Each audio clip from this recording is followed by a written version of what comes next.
పడిపోయావా? బాగుంది. ఇప్పుడు లేచే టైం వచ్చింది. ఇవన్నీ దాటితేనే మనిషి జీవితానికి అర్థం వస్తుంది. ఒక్కోసారి కన్నీళ్లను దాటాలి, ఇంకోసారి కన్నీళ్లను దాచాలి. అది బలహీనత కాదు, అది మనిషి లోపల జరుగుతున్న యుద్ధం. జీవితం మాటలతో కాదు, గాయాలతో నేర్పుతుంది. మనిషికి అవమానాలు వస్తాయి, అవకాశాలు కూడా వస్తాయి.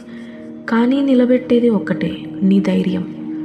ఒక గెలుపు ముందు వేల ఓటములు ఉంటాయి. ఒక చిరునవ్వు వెనుక ఎంతో నొప్పి దాగి ఉంటుంది.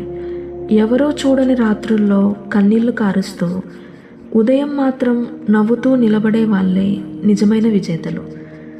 ఎవరూ నిన్ను నమ్మకపోయినా నీ మీద నువ్వు నమ్మకం పెట్టుకో. ఎందుకంటే పడిపోవటం ఓటమి కాదు, లేచే ధైర్యం లేకపోవడమే నిజమైన ఓటమి.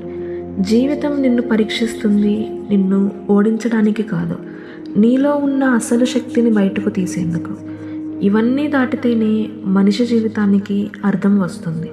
అప్పుడు నీ కథ ఇంకొకరికి ప్రేరణ అవుతుంది. Please subscribe for more videos.